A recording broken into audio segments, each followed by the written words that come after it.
Sapa Indonesia Malam kembali bersama saya Cindy Permadi. Saudara, Komisi 2 DPR RI mengusulkan pemerintah merevisi aturan mengenai hak keuangan kepala daerah dan wakil kepala daerah. Salah satu usulannya adalah skema remunerasi kepala daerah dikaitkan dengan capaian kinerja agar lebih proporsional sekaligus menekan potensi korupsi. Ketua Komisi 2 DPR RI Rifki Nizami Karsayuda mengatakan hak keuangan kepala daerah dan wakilnya saat ini masih diatur dalam peraturan pemerintah nomor 109 tahun 2000. Menurutnya aturan itu sudah berusia 26 tahun dan perlu disesuaikan dengan perkembangan tugas kepala daerah. Ia berharap skema baru itu bisa memberikan penghargaan bagi kepala daerah yang berkinerja baik. Sebaliknya, kepala daerah yang dinilai belum memenuhi target harus mendapat evaluasi.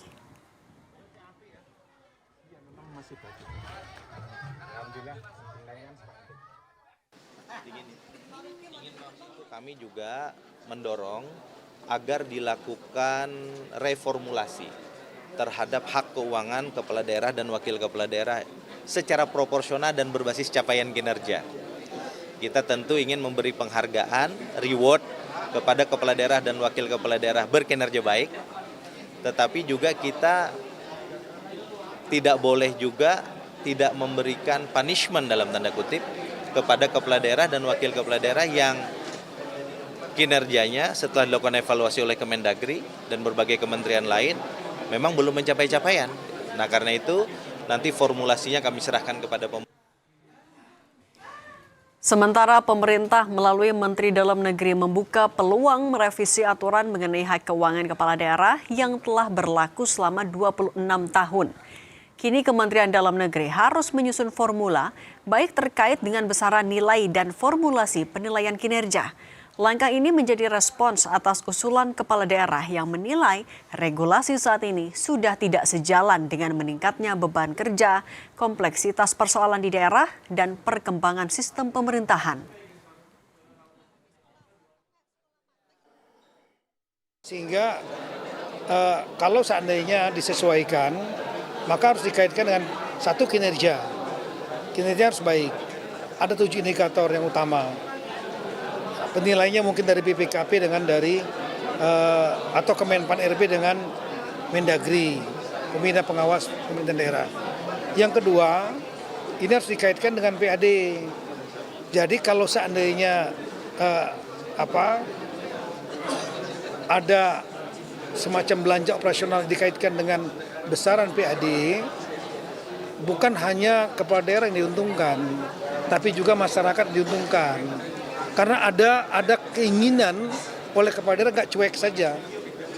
Dia akan berusaha untuk mencari ide kreatif, inovatif tanpa memberatkan rakyat untuk mencari pendapatan asli daerah. Berdasarkan data yang kami kutip dari kontan.id, hak keuangan kepala daerah tidak hanya dari gaji pokok. Dalam PP nomor 109 tahun 2000, kepala daerah juga memperoleh sejumlah fasilitas dan tunjangan. Adapun gaji pokok gubernur adalah Rp3 juta per bulan dengan tunjangan Rp5,4 juta. Untuk gaji pokok wakil gubernur ada di angka Rp2,4 juta per bulan dengan tunjangan Rp4,32 juta. Sementara untuk bupati dan wali kota, gaji pokoknya sebesar Rp2,1 juta per bulan dengan tunjangan Rp3,78 juta. Dan gaji pokok wakil bupati dan wakil wali kota sebesar Rp1,8 juta per bulan dengan tunjangan Rp3,24 juta. Kepala daerah juga mendapatkan tunjangan suami atau istri dan anak, rumah jabatan beserta perlengkapannya, kendaraan dinas, biaya pemeliharaan, biaya kesehatan, hingga biaya penunjang operasional. Untuk biaya penunjang operasional disesuaikan dengan kapasitas fiskal atau pendapatan daerah masing-masing pemerintah daerah. Jumlah biaya penunjang operasional tiap kepala daerah berbeda. Ada yang mencapai miliaran hingga ratusan juta rupiah. Lalu apakah dengan dinaikannya gaji kepala daerah sesuai dengan kinerja masing-masing benar-benar akan menjamin tidak ada lagi praktik korupsi di ranah kepala daerah? Dan apa saja sebenarnya formula indikator penilaian kinerja yang akan dibuat oleh pemerintah dan DPR? Untuk membahasnya kita sudah bergabung ada Ketua Komisi 2 DPR RI dari fraksi Nasdem, Rifki Nizami Karsayuda dan Kurnia Ramadana selaku PLT Deputi 3 Bakom RI. Selamat malam semuanya. Selamat malam Mbak Cindy. Assalamualaikum. Malam. Waalaikumsalam warahmatullahi wabarakatuh. Saya ke Mas Rifki dulu ya. Mas Rifki, sebenarnya apa sih temuan mendasar dari DPR yang akhirnya menilai kalau peraturan ataupun juga sistem gaji untuk kepala daerah sudah tidak relevan lagi sekarang? Mas Rifki? RDP atau RDPU kemarin, jujur ini putus-putus dari tadi. RDP atau RDPU kemarin di Komisi 2 DPR RI itu asal muasalnya adalah permohonan dari Asosiasi Pemerintah Kabupaten seluruh Indonesia atau APKASI yang isinya sebetulnya setidaknya ada 3 poin penting. Yang pertama terkait dengan hubungan keuangan pusat dan daerah. Ada 2 poin di situ. Poin yang pertama adalah sampai dengan detik ini masih adanya tunggakan pembayaran DBH dari pemerintah pusat kepada pemerintah provinsi, kabupaten, kota yang ada di Indonesia. Yang nilainya cukup besar, kalau diakumulasikan plus minus totalnya 70 triliun rupiah. Yang kedua, APKASI juga memandang bahwa dana bagi hasil sektor-sektor strategis yang ada di daerah, terutama sektor pengelolaan sumber daya alam dan komoditas-komoditas strategis dan unggulan, itu belum memberikan impact yang proporsional terhadap kesejahteraan daerah, termasuk terhadap pendapatan daerah.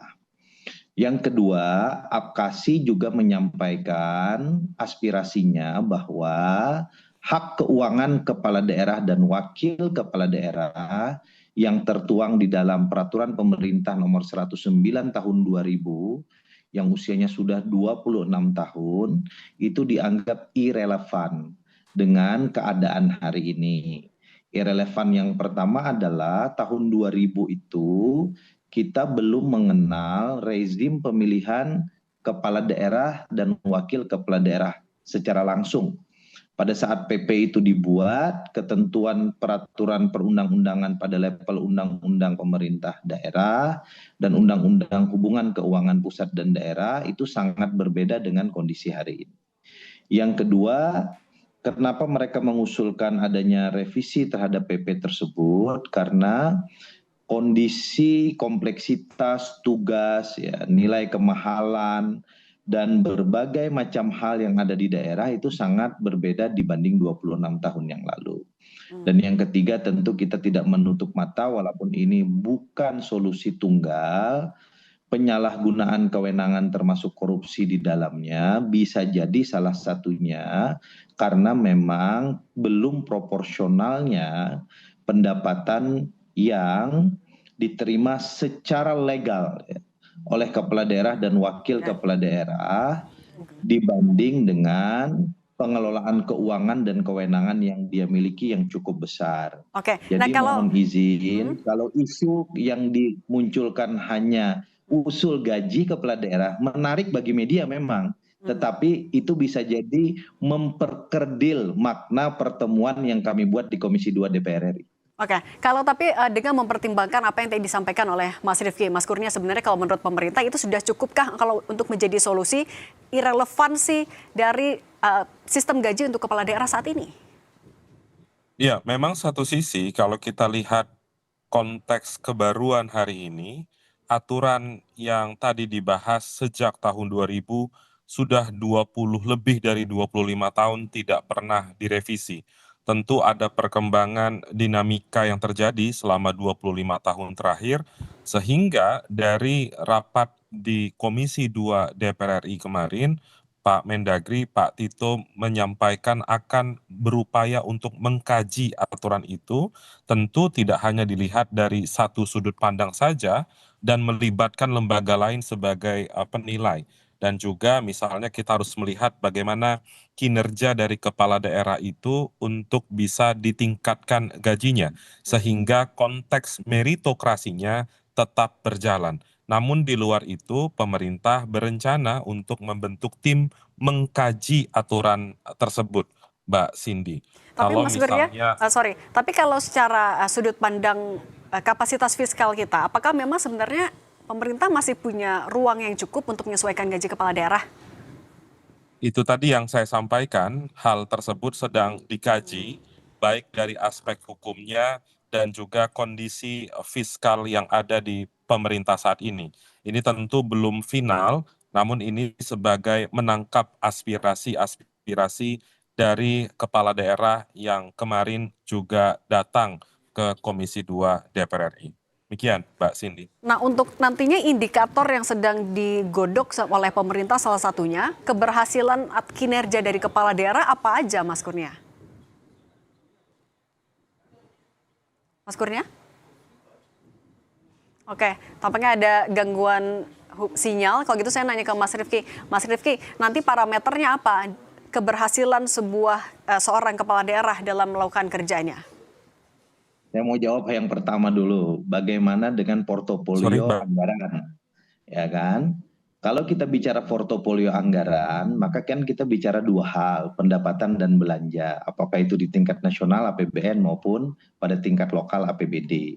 Nah, karena itu apa yang kami sampaikan, termasuk yang disampaikan oleh Menteri Dalam Negeri dan tadi Mas Kurnia juga mengulanginya, kita perlu membuat indikator kinerja. Salah satu indikator kinerja yang saya kira sangat relevan terkait dengan portofolio anggaran, itu adalah sejauh mana kepala daerah dan wakil kepala daerah mampu menambah dan menghadirkan pendapatan asli daerahnya itu semakin tinggi. Kalau pendapatan asli daerahnya semakin tinggi, maka portofolio APBD-nya kan semakin besar. Nah, dari situ kita bisa melihat bahwa dia memiliki salah satu indeks kinerja yang baik. Wajar kalau kita kasih insentif. Tapi di sisi yang lain, kita juga harus membuat kriteria. Kalau justru di tangan dia pendapatan daerahnya semakin menurun, bisa jadi kita berikan disinsentif. Nah, yang lain-lain indikatornya tentu banyak. Salah satunya adalah bagaimana dia mampu mendeliver seluruh program-program, terutama program-program yang bersifat strategis secara nasional. Karena tidak mungkin program-program strategis nasional itu bisa berjalan dengan baik tanpa dukungan oleh para gubernur, bupati, wali kota. Karena lokusnya pasti ada di daerah. Jangan sampai seluruh instansi vertikal bekerja dengan keras, tetapi justru pemerintah daerah seolah-olah abai. Nah, semua ini saya kira menjadi indikator yang penting untuk disusun oleh pemerintah. DPR RI memberikan keleluasaan kepada pemerintah untuk menyusun indikator kinerja kepala daerah sebagai dasar bagi kita memberikan insentif yang proporsional dan berbasis kinerja kepada kepala daerah dan wakil kepala daerah kita di Indonesia ini. Saya kira itu yang berkembang kemarin di DPR dan saya kira pemerintah sekarang pasti akan bekerja dengan cepat untuk merespon ini karena kalau kita ingin masukkan ini di dalam Undang-Undang APBN tahun 2027 maka batas akhirnya itu nggak lama lagi sekitar setengah bulan atau 3 minggu lagi sebelum nota keuangan disampaikan oleh Bapak Presiden dalam pidato kenegaraan tanggal 16 Agustus yang akan datang di DPR MPR. Oke, Mas Kurnia tadi diberi keleluasaan pemerintah untuk menggodok indikatornya. Berarti apa saja yang akan dibahas parameter keberhasilan seorang kepala daerah? Iya, dari penyampaian Pak Mendagri kemarin ada 7 rencana indikator yang akan disusun oleh pemerintah. 2 diantaranya terkait dengan kinerja yang baik, kemudian yang kedua tentang pendapatan asli daerah, dan juga kita akan melihat bagaimana nanti membuat indikator terkait dengan keberhasilan rancangan program-program di daerah dan juga deliver ketika bekerja sama dengan pemerintah pusat untuk menyelenggarakan program-program prioritas pemerintah pusat ketika ada connecting dengan pemerintah daerah. Namun sekali lagi Mbak Cindy, ini masih dalam proses pembahasan yang baru disampaikan oleh Pak Mendagri terkait dengan kinerja dan pendapatan asli daerah, namun paling tidak penegasan dalam forum ini, kalaupun ini ada revisi, tentu indikator-indikator tersebut harus mencerminkan konsep meritokrasi. Jadi insentif itu diberikan karena ada prestasi yang diberikan atau diperlihatkan, tentu Oke. berkenaan dengan pelayanan publik dengan masyarakat. Mas Kurnia, tapi kan setiap daerah punya kekhususan, punya tantangan, punya kemampuannya masing-masing. Itu adalah indikator yang akan diseragamkan di semua wilayah. Ya, justru itu nanti kita akan melihat kalau ada daerah-daerah yang punya kekhususan tersendiri, namun paling tidak alat ukur indikator tersebut tentu diletakkan secara objektif dan dapat diterapkan ke seluruh daerah. Misalnya soal kinerja yang baik itu kan umum seluruh daerah itu memang dituntut untuk hal tersebut. PAD juga seperti itu. Sehingga konteks 25 tahun tidak pernah direvisi tersebut dapat bisa terlaksana dengan baik. Namun sekali lagi tentu melihat ketersediaan fiskal pemerintah dan juga konteks efisiensi anggaran yang juga sekarang sedang dilakukan. Oke, kalau gitu, kalau misalnya gaji dari seorang kepala daerah akan disesuaikan dengan kinerjanya, bagaimana pemerintah dan DPR memastikan tidak ada konflik kepentingan, tidak ada unsur politis ataupun juga subjektivitas. Tapi kita akan lanjutkan diskusinya usai jeda, tetap bersama kami di Sapa Indonesia Malam.